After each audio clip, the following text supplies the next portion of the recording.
Alhamdulillah, la ilaha illallah, Allahu Akbar, Subhanallah, walhamdulillah, la ilaha illallah. Oke, assalamualaikum warahmatullahi wabarakatuh. Waalaikumsalam warahmatullahi wabarakatuh. Alhamdulillahillazi arsala rasulillahi bil huda wa dinil haq liyuzhirahu 'ala dini kullihi wa kafa billahi syahida. Asyhadu an la ilaha illallah wa asyhadu anna Muhammadan abduhu wa rasuluhu la nabiyya ba'da.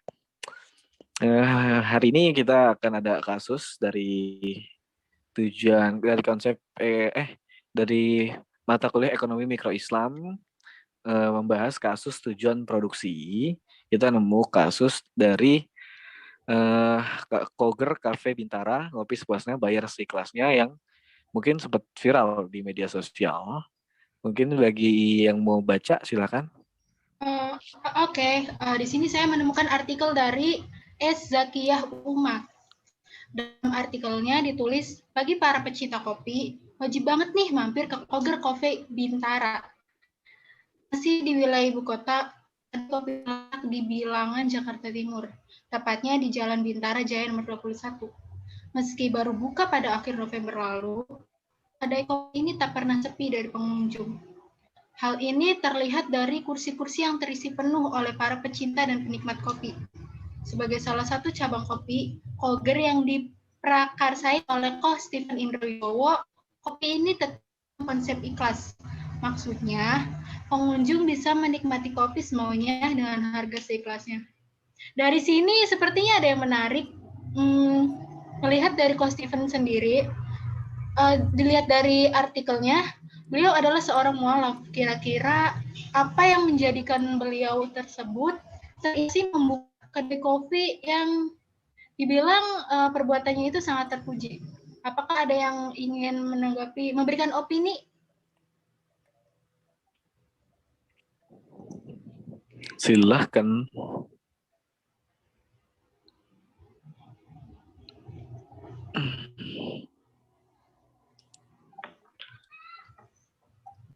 Mungkin bisa dilanjut dulu.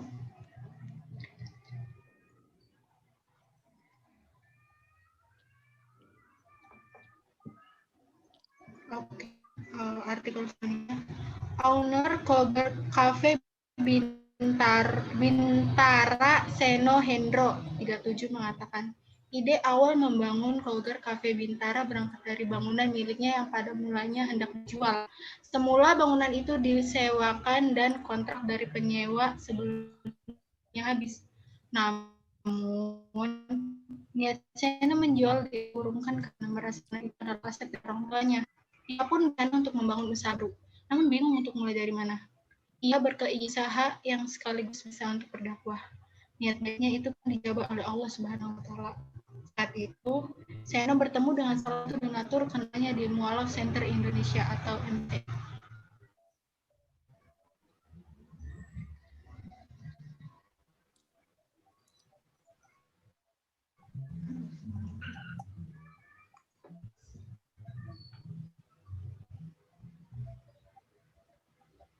Qadarullah, pas tempat ini mau dijual, ada orang nelpon namanya Om Tommy, salah satu donatur di NCI. Dia bilang, saya ada duit, ayo bikin kedai kopi Koger. Ya sudah, saya katakan saja, ayo, ujar Seno. Saat itu Koger Cafe Bintara, Rabu pada 18 Desember 2019. Setelah perbincangan di telepon tersebut, akhirnya Seno, Tommy, dan Ko Stephen mulai merencanakan dan bangun konsep kopi Koger cabang baru di Jakarta Timur. Kalau desain saya serahin semua pada Ko Stephen. Tadinya mau ala-ala Jepang, tapi jadinya perpaduan Jerman Itali. Papar Seno. Sementara itu, untuk pasokan biji kopi merupakan hasil dari perkebunan lokal berbagai daerah di Pulau Jawa dan Sumatera, mulai dari Arabica Gayo, Malabar, Manglayang, Garut, serta Temanggung. Sedangkan Robusta berasal dari Lampung, Jawa.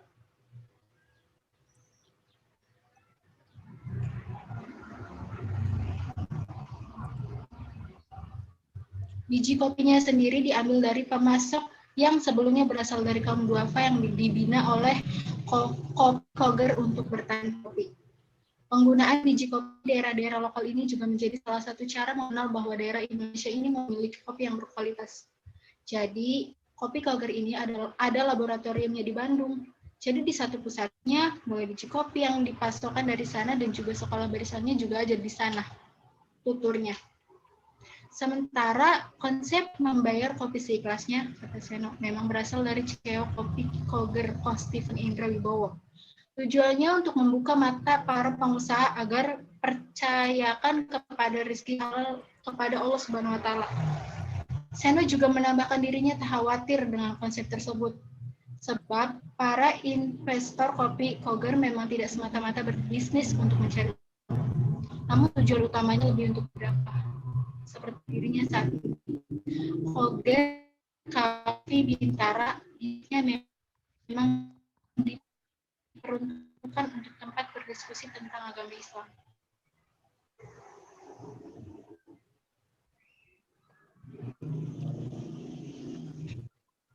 Juga menerangkan bahwa makna Koger yang tersebut Stephen, yakni Kog yang berarti roda penggerak dan R berarti pelaku. Bila disatukan roda penggerak dalam makna penggerak di jalan Allah Subhanahu wa taala. Keinginan saya juga nanti para mualaf yang ada di Mualaf Center ini bisa kami bina untuk jadi pista di kedai kopi Koger. Khususnya saya sudah minta, cuma mereka mualaf masih dalam proses pembinaan. Lanjutnya, lebih lanjut, saya menegaskan bahwa keuntungan kedai kopi ini tak sepenuhnya digunakan. Sebagainya yakni 2,5%-nya disalurkan untuk zakat, sedangkan 2,5%-nya untuk infak di masjid terdekat. Insyaallah. Harapannya bisnis umat Islam atau Muslim harus dominan. Kalau sudah dominan, insya Allah untuk mengelola zakatnya dan memperdaya akan merata. Begitu pun kesejahteraan juga pasti merata. Tutupnya. Selesai.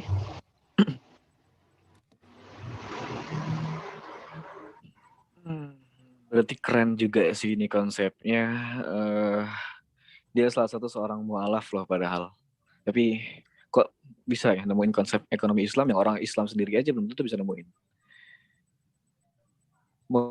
Mungkin kalau menurut pandangan seorang mahasiswa ekonomi Islam, menurut saya, mungkin ini suatu hal yang bisa menjadi motivasi dan inspirasi untuk para ekonom Islam, ekonom Muslim, atau para pengusaha Muslim yang mungkin bisa terus menerapkan konsep ekonomi Islam ke depannya, sehingga ekonomi kita itu tidak kalah maju dibandingkan ekonomi yang non-Muslim gitu. Mungkin ada yang beropini pro atau kontra terhadap opini saya?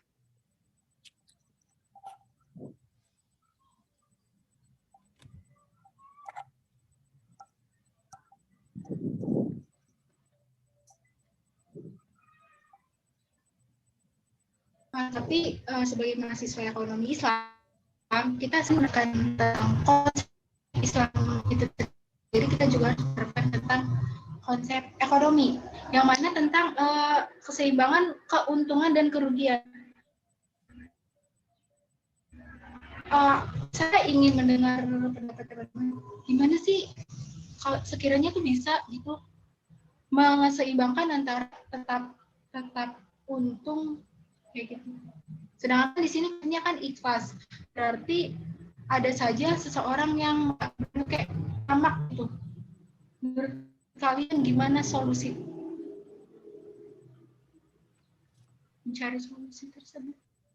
Mencari solusinya itu sama kayak di kisah pada zaman Rasulullah.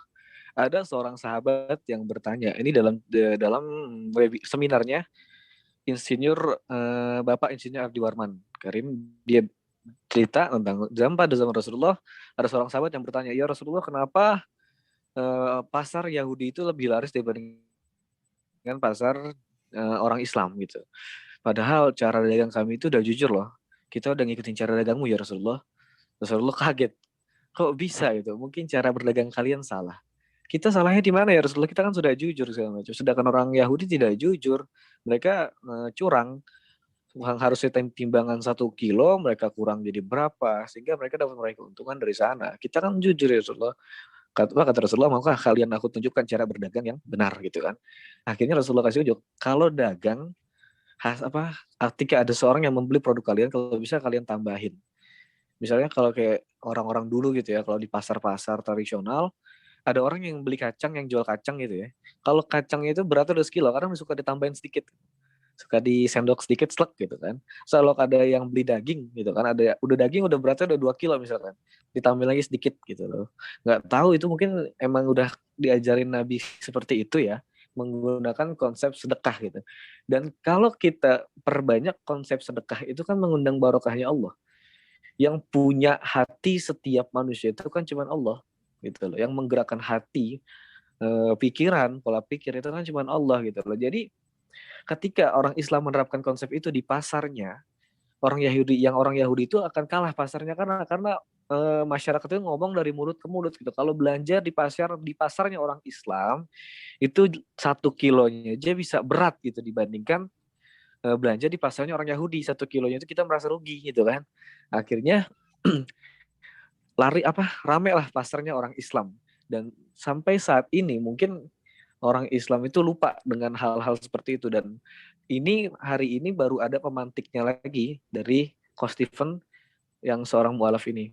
Kalau mengenai masalah keuntungan segala macam, kalau menurut pola pikir orang kapitalis mungkin nggak akan masuk akal orang seikhlasnya. Tapi kalau menurut cara pandang orang Islam gitu ya, di mana konsep sedekah itu kan mengundang barokah bagi kita. Barokah itu salah satu tentaranya Allah yang dikasih kepada setiap hambanya, tapi tidak kepada semua hambanya. Jadi menurut saya, kalau berbicara masalah keseimbangan itu bisa diatur dari awal ketika donatur memberikan uangnya untuk membangun kafe tersebut gitu.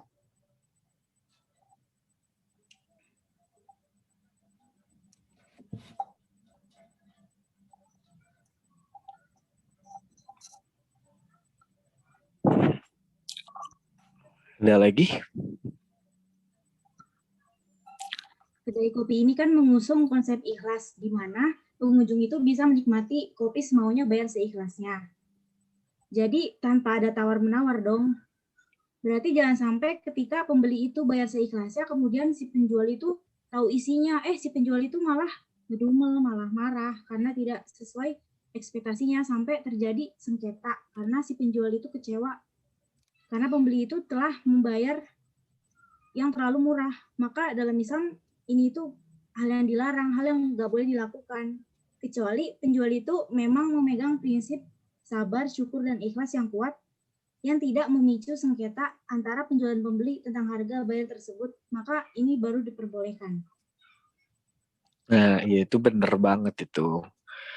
Jadi kan namanya kita pakai konsep ikhlasnya. Jadi benar-benar harus ikhlas. Yang kita kejar itu bukan keuntungan, tapi ridhonya Allah.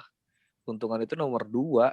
Makanya Nabi Muhammad dalam doanya, Allahumma inni as'aluka ridha kawal jannah. Ridha dulu yang pertama diminta, baru kawal jannah, baru surga. Wa na'udzubika min sakhatika wan nar. Baru di terakhir diminta dijauhkan dari api neraka.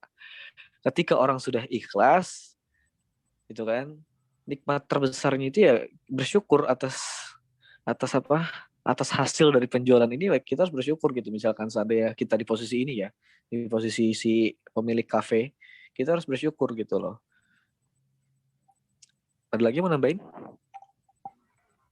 Dan kita juga sebagai konsumen tidak boleh tamak gitu. Kalau misalnya kita mengambil ya secukupnya, 1 gelas atau 2 gelas kayak gitu.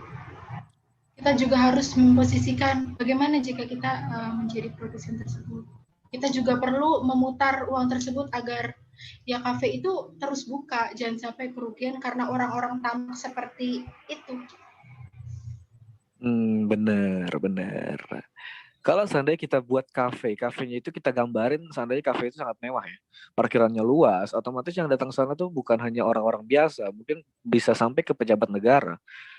Dan dengan konsep bayar seikhlasnya, apa iya seorang pejabat negara bayarnya di bawah angka 25.000 satu kopinya? Sedangkan dia mampu bayar coffee stock kopi yang brand luar, yang dikenal kalau kita ngopi di sana kesannya keren, ya itu mereka bisa bayar sampai harga 50.000 ke atas. Masa yang apa ya, yang kopi milik lokal, bang pemasoknya itu langsung dari Indonesia gitu kan, pemiliknya Indonesia, brand Indonesia dan konsep Islam, yang ini konsepnya hampir nggak ada, ya hampir belum ada kita temuin ya. Tapi ini bisa berjalan dan dia udah buka hampir ke 18 cabang itu. Aku setuju dengan konsepnya.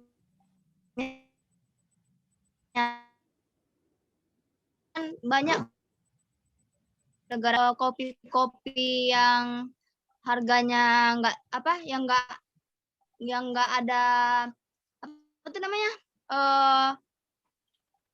apa ya, Price list. uang saku mereka tuh nggak cukup, jadi mereka tuh bisa merasakan kopi ini di kafe ini gitu loh. Iya benar-benar. Mungkin dengan cara ini ya, bener. Tadi dia di dalam artikel itu cara untuk berdakwah, bener. Dalam ekonomi mikro Islam itu kan diajarkan sifat Nabi dalam berbisnis sidik, itu arti jujur, amanah, itu arti tanggung jawab dan dapat dipercaya. Bener sih, kalau dapat semakin tinggi seorang yang mengharapkan semakin tinggi jabatan kekuasaan, hartanya, itu orang semakin butuh dengan yang namanya kepercayaan gitu. Itu menurut Profesor Reinhard Kasali. Semakin tinggi orang itu, dia udah nggak butuh lagi tentang skill, ilmu segala macam, dia cuma butuh kepercayaan. Kamu bisa nggak ini ngelakuin ini? Itu yang paling tinggi, berarti trust gitu, kepercayaan. Yang ketiga itu fatonah, cerdik gitu. Jadi kalau kita bisnis, kita udah doa, kita udah kerja keras gitu kan, udah work hard ibaratnya, tapi kalau kita nggak work smart, mungkin ya bakal sia-sia gitu loh. Yang terakhir kita harus sidik, tablik. Yang terakhir kita harus tablik, menyampaikan pemasaran. Kayak gini contoh pemasaran strategi promosinya.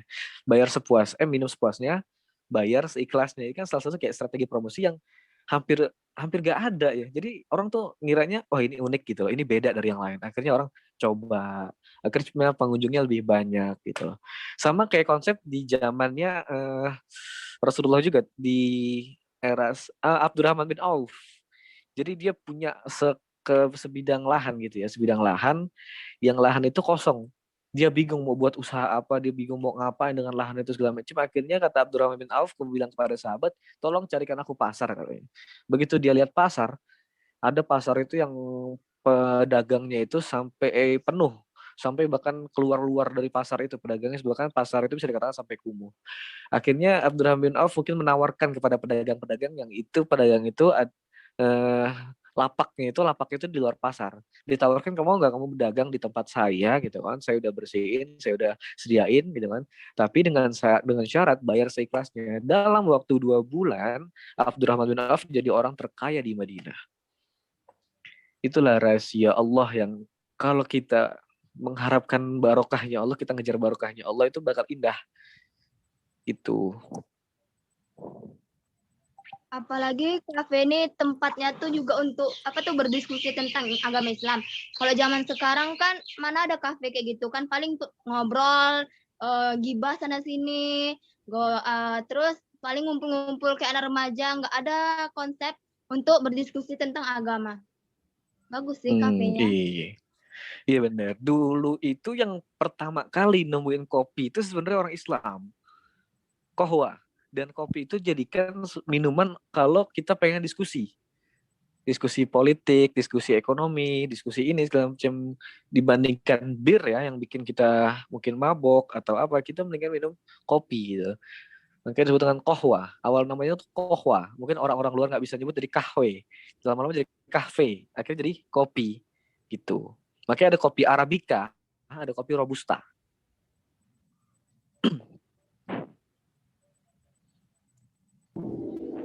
Iya kan, dari sini juga kita kan belajar.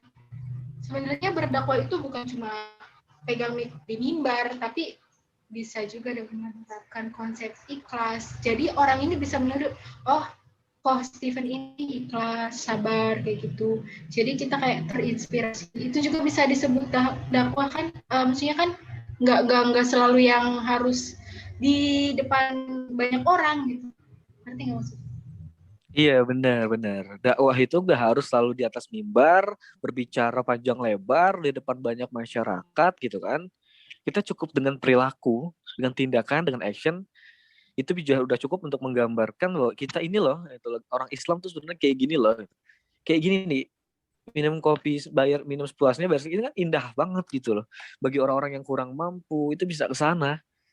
Dia pengen ngopi tapi dia nggak punya uang, dia bisa ke sana gitu loh. Dengan uang semampunya dia bayar gitu loh.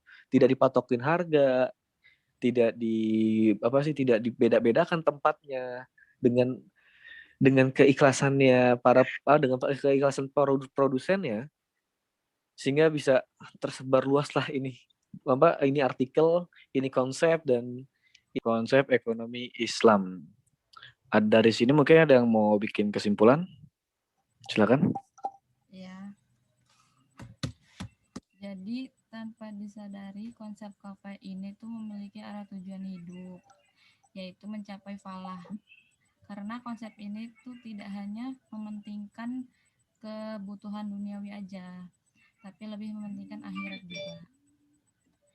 Jadi kesimpulan dari diskusi kita pada sore hari ini, khususnya bagi kita mahasiswa-mahasiswi, agar bisa menerapkan konsep ekonomi Islam dalam mengembangkan usahanya.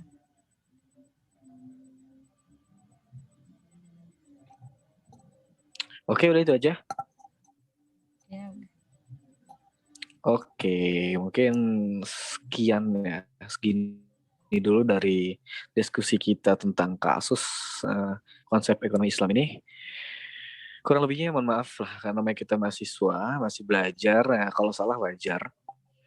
Semoga dimaafkan sama kalian semua. Wabillahi taufiq wal hidayah. Wassalamualaikum warahmatullahi wabarakatuh. La ilaha illallah, Allahu Akbar, Subhanallah,